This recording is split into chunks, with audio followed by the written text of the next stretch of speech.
My advice for starters is just that.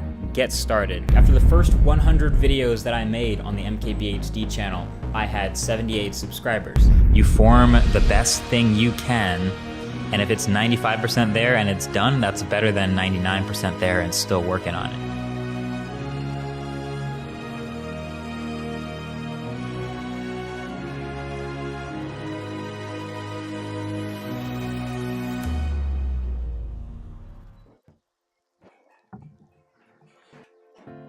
Yo! Alright. Yo, it's your boy, Alan F. Ready. We're gonna do something, maybe you guys have never heard of this guy before. It's MKBHD. So he was one of the earliest YouTubers that I started checking out because he did all these tech reviews. And so look, if you don't know a little bit about him, let's get right into it. He has almost maybe 9 million subscribers, probably at this time 8.3 last time I checked. He's got over 124 billion views. So if you guys don't know how to check those views, you can use TubeBuddy. But he's basically the top, he's considered the top tech reviewer on YouTube. He's Marcus Brownlee. He still hasn't revealed what the K stands for at MKBHD, but these are his top 10 keys to success. We're breaking them down. I'm also going to give some tips in between each one, so feel free to listen to them or skip them, whatever you find is helpful. But you can check out the whole series on YouTube in the links below. Check them all out. Comment, like. I'm trying to get the community involved. Leave your best comments or your best keys, what you think has helped you. If you guys are fans of MKBHD, check this out.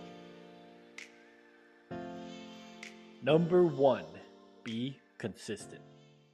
What would you attribute your success to on YouTube?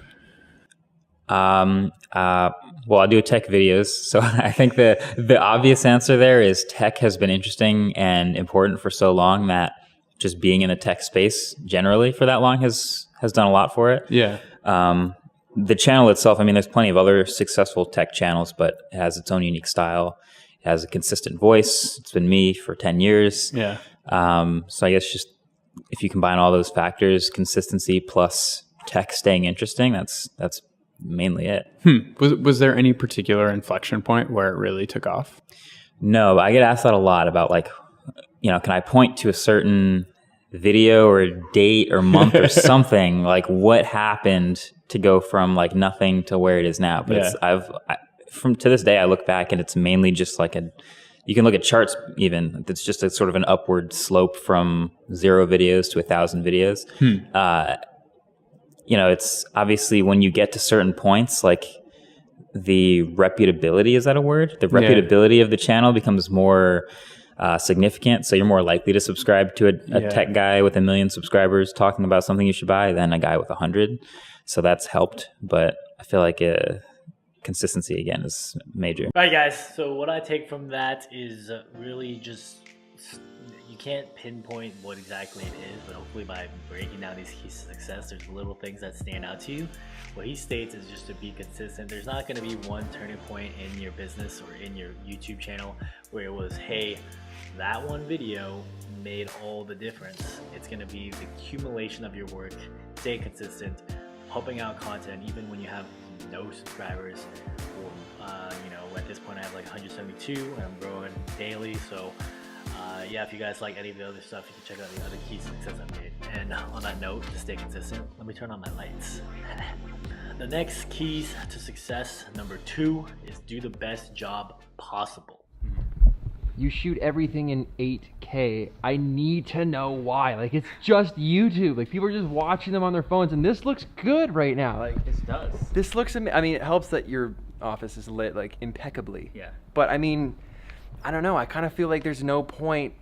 There's no point to it. I need you to help me understand or try to defend why I you can do it. confirm there is almost no point. Something called the law of diminishing return that you come up against very often in this world of technology, where you spend twice as much, it gets twice as good. You spend twice as much again, it gets 10% better. You spend twice as much again, it gets 2% better. And I could shoot everything on, you know, a DSLR or on a C200 and probably have the exact same effect. And it's all about the content of the video at the end of the day. If I'm reviewing a phone, you still see the phone. But that last little bit that's hard to reproduce and hard to tangibly understand that you get from not just shooting 8K, but from Red's color science or from shooting RAW, that is just for my own personal satisfaction. The little bit of detail, the crispiness, that type of thing. I feel it. I feel like maybe 1% of the viewers might feel it too. All right, guys, so my takes on that one. If one of my friends, actually, when I was in college, his name was Lane, he used to have a little garage, just like Jarek is what we're setting up. They're actually, they used to be neighbors. And I remember I was talking to him and he said, yo, I was like, yo, why are you getting like the 560 at the time where he had like the 480, like old graphics cards?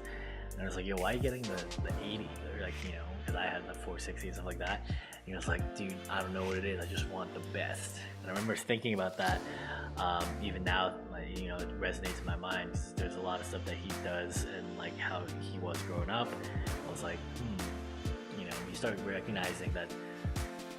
Hopefully you saw it with what MKBHD said, where he said, you know, no one may notice, but you notice. And if you notice, then you should take it to the level that, you know, you're capable of.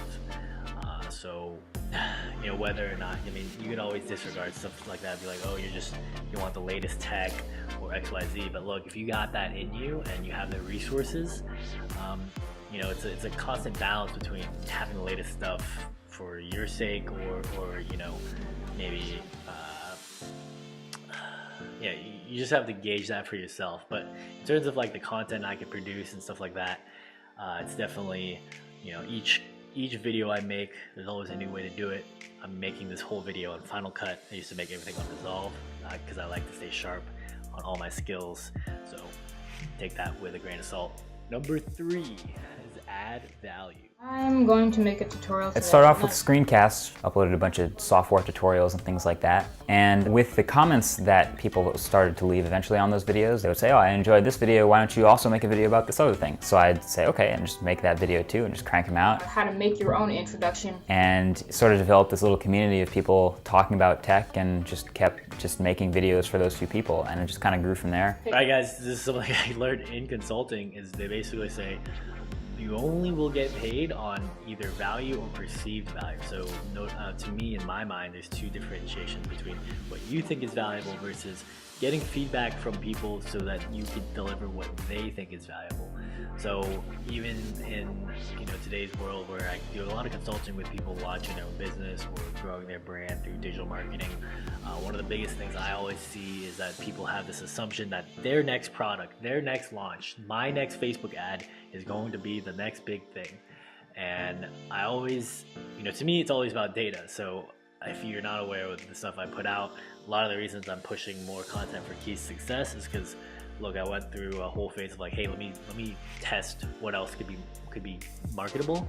But I find that after looking at the data for the past 3 months, the content that I've been putting out that has stuck the most is motivational content, Keys to Success, and yeah. So I mean, I still make content from time to time, but for the most part, that stayed in a inside, you know, one-on-one Zoom conference because most people don't find value watching me, you know, give consultations to business owners because I guess most people want tailored stuff. So this general stuff, hope you guys can relate to it.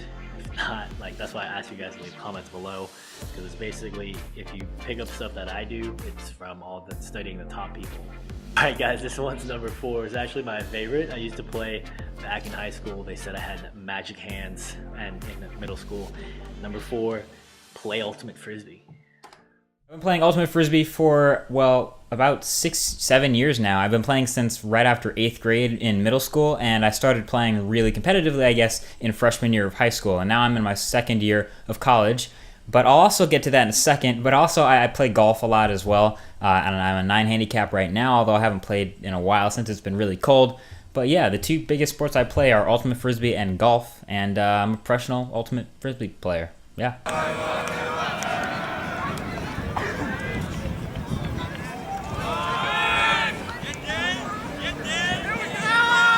Let's go! Let's go! Number 2 is I think I'll say, you know, if you guys are watching this at a younger age, I would recommend you guys join some kind of competitive sport as you get older and, you know, past college. I think that revert a lot back to some of the lessons I learned, the intangibles that I would observe from other people who are participating in my sport. I played lacrosse, I played ultimate frisbee. That really sticks in my mind is like, okay, so this guy's going through this physical grind, which is really tough. What can I do to do the same? I think there's a lot of cool social pressure that you could get by joining teams, and then you're part of a team trying to compete with another team. And looking back on stuff now, I'm like, man, every loss we had was because that team was more prepared. So even now in this blind logic team, the tribe I make, the basketball tribe, vision marketing ballers, everything comes down to, look, it's not, it's only because like I'm at a fair level playing field now. Everyone has the same amount of information. It was my decision to go look at it or not. So that I just hope that by doing these little rants and that gives you some insight into kind of my psychology, but also from someone who's been consuming a lot of content, to synthesize it in a way that hopefully you can resonate with. I guess from someone who has 200 YouTube subs and grinding on that grind. So number 5 is be patient. Fun fact, after the first 100 videos that I made on the MKBHD channel, I had 78 subscribers. Now, I tell people this and they don't really believe me because they see the way the channel looks now, and it's kind of hard to believe, but yeah, after 100 videos, I had 78 subscribers. So if you guys are, reeling over the fact that no one's watching your videos and you've made 50 videos and you have 50 subscribers, that's probably a really good sign.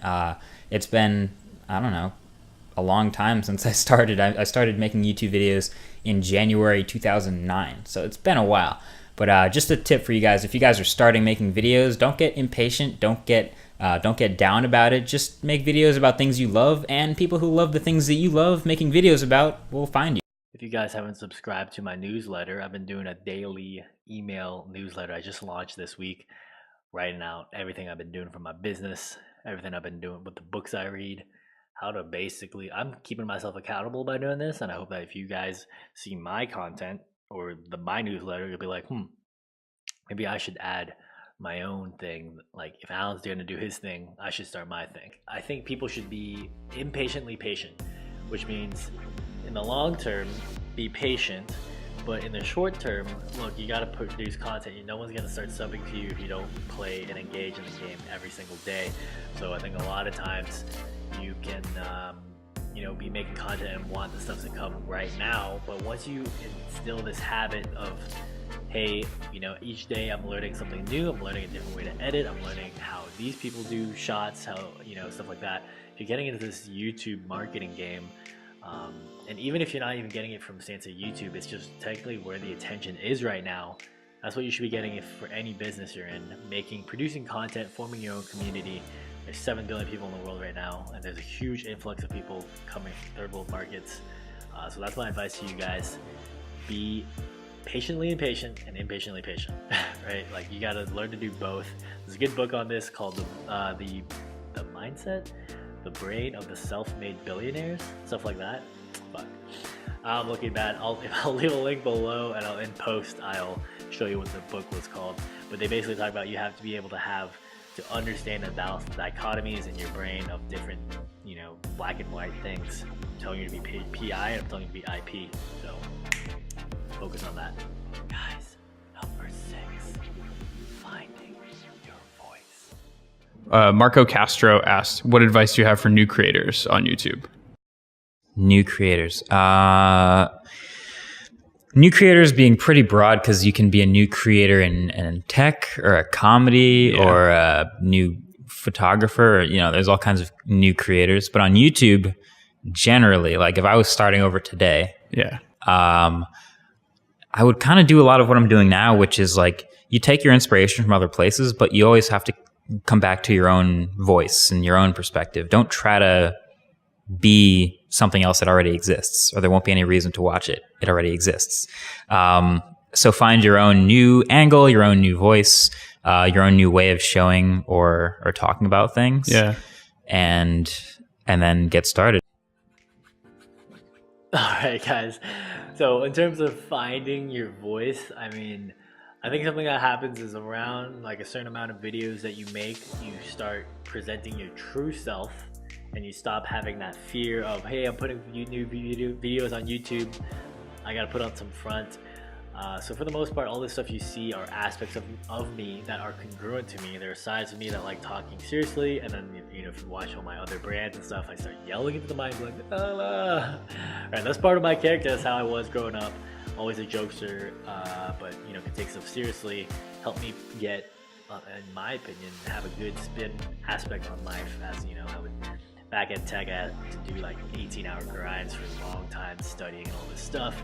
But I also always find time to find joy, and always find time to make laughter of it. And so now in YouTube and giving people advice, my best thing is once like this right now that I'm doing, I'm getting locked into this, they call it present energy, present moment energy, some Eckhart Tolle stuff. It's really stuff that I like doing and meditating on, but I recognize that a part of me, as I'm spitting it, ripping it, flowing into it, there's a part that's like, wait a minute, I'm getting into the flow, and is it congruent with me?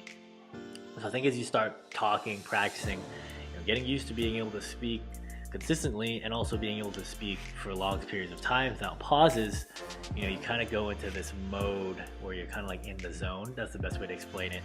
So if you play basketball, play lacrosse, get runner's high, all that stuff, you'll kind of pick up that once you start doing YouTube videos and getting into these rips. If you guys watch my content, you'll know that I used to do long 1-hour live streams, 2-hour live streams, because for the most part I like making content. It's not that I don't like editing, there's some cool edits I could do, but I feel like the value that people like from me is being able to just speak like I was speaking to you in person. It's a conversation. So you gotta engage with your audience a little, put those 800x speed ramps, but for the most part, I really like doing the education and teaching aspect of it. So that's my 2 cents. All right, guys, number 7 is probably a highly important one. I recommend you guys watch this over and over again. Is just start. How do you become a tech reviewer? All right, so I can't tell you all of how to become a tech reviewer right now with what you have today, but what I can tell you is how I became a tech reviewer, which is just by reviewing tech that I already have. And it seems really obvious, but people think like, oh, I don't have the money to spend on a whole bunch of tech to buy and review right now. But neither did I. I started in high school when I just bought one laptop because that's what I needed for school. And I made dozens and dozens of videos for the next person who was trying to decide what laptop to buy for school about the one that I bought. So you might not think you have tech, but you're watching this video on something. You might have a keyboard you like, you might have a mouse you like, and you know that piece of tech better than anyone else because you're using it. So all you have to do is take out your phone or take out some camera or some device that you can use to talk about your experience, and that'll help the next person who's trying to decide what to buy. That's what it all comes down to, is a purchase decision. Those are the key words. If you can help someone who's trying to make a purchase, you're a tech reviewer. My advice for starters is just that. Get started. A lot of people are thinking about, like I said again, what they should do, what they should buy to start making videos, or what they should get together to begin. It's not really about that. It's just about what you make. And then once you make your first few videos, then you can get better from there. Yeah, guys, so I mean, especially with stuff that's happening with my brothers, and consistently have seen this with, not just noticing content with him, or not content with him, like, life advice with him, but also, every time you do a new venture, like especially here back in Augusta, you could always see him just getting right into it, going into production mode.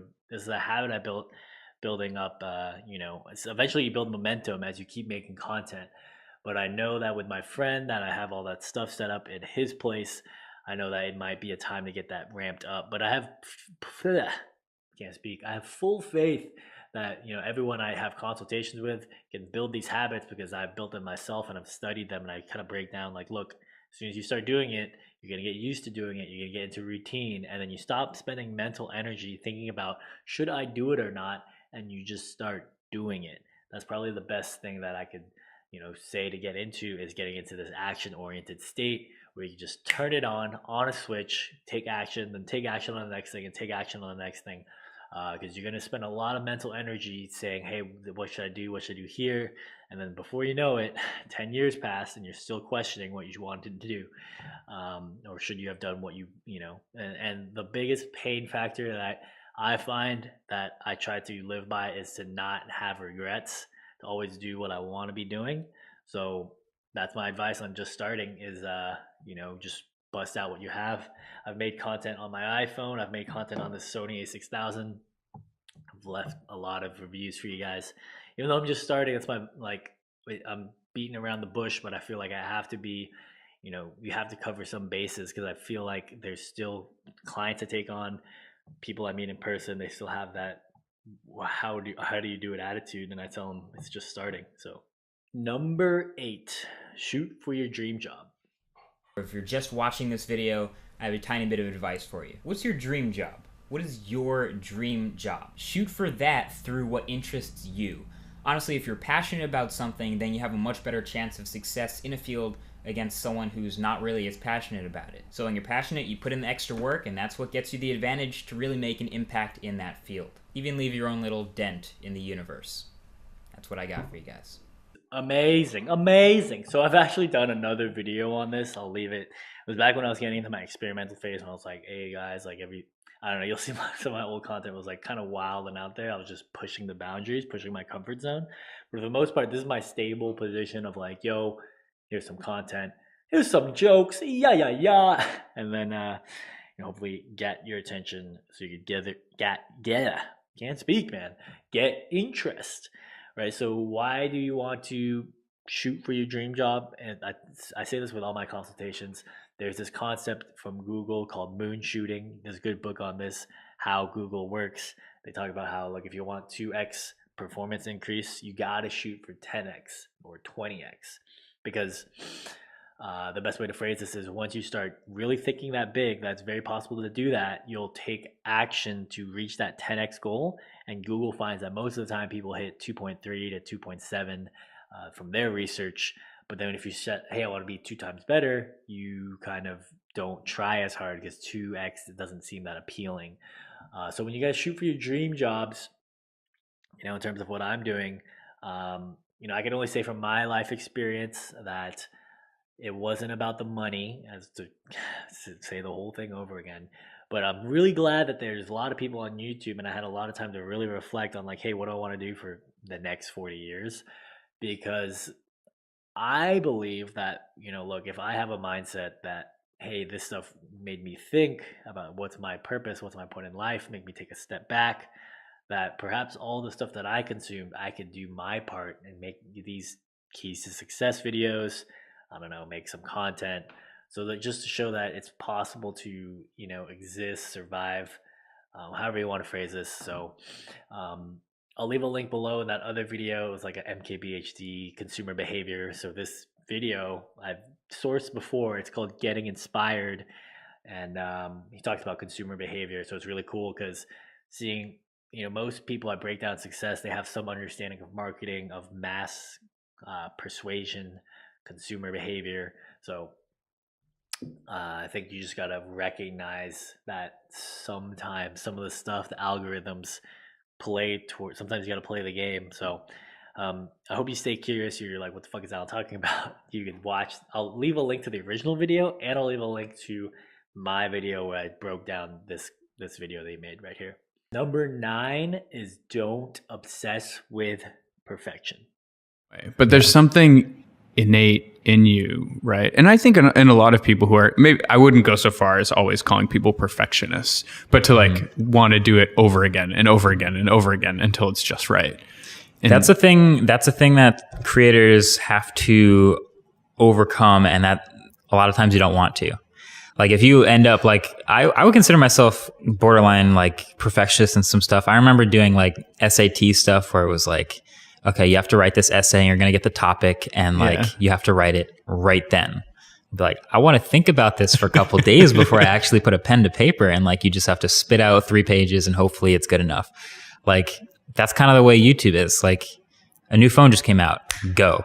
Like, you don't get to sit on this for a while. Like, you form the best thing you can, and if it's 95% there and it's done, that's better than 99% there and still working on it. That's a barrier for me. Like, I wish I could take more time with a lot of stuff, but tech just moves fast, so you just kind of have to evolve your production and ideally make the best thing you can. Right. So this is something that when I was first starting out, when I was first recognizing some of this stuff, some of my earlier clients. So a lot of times when I first started, I had, YAYAaAAAaaAA and some top clients, or that expanded from there. And after I built my belt, kind of got people, I started doing content for myself, and then I got people who were curious or want to consult with me how to do it themselves as well. And one of the biggest things that I saw, if I was to break this down, was some of my clients, they had this, we would make all this content, they would pay money for me and my video editing team to make content, and then at the end of the day, they'd be like, hey, let's delete that stuff, or like they would post it and then delete it. So this idea, which, at least in my opinion, the way I operate, it's you got to post it. Joe Rogan talks about this. You post it and then just let it be. Whether or not it gets bad reviews or good reviews or even no reviews or no views, that's your work, right? So you have to be there's this fine line between, hey, did I try, and is there stuff I get involved with, or am I just like not improving? And I think you'll know there's a feeling you get if you get into the zone, or if you get into this way of making content, where sometimes you're just like, let me just put it out, let me put content out. But then you're like, hey, am I saying things? Am I preparing enough? Am I producing enough? Am I saying it in a way that, again, this feeling, this congruence, I think you'll feel it as you start being a content producer. You're able to give back and just say what's true to you. All right, guys, the last one, left the best for last. Yeah. Save the best for last. Number 10 is model success. And every time I hear model, I'm like, Model 3, Model S, Tesla, they got me. Oh, I like this one. Who is your biggest inspiration for your videos or your work?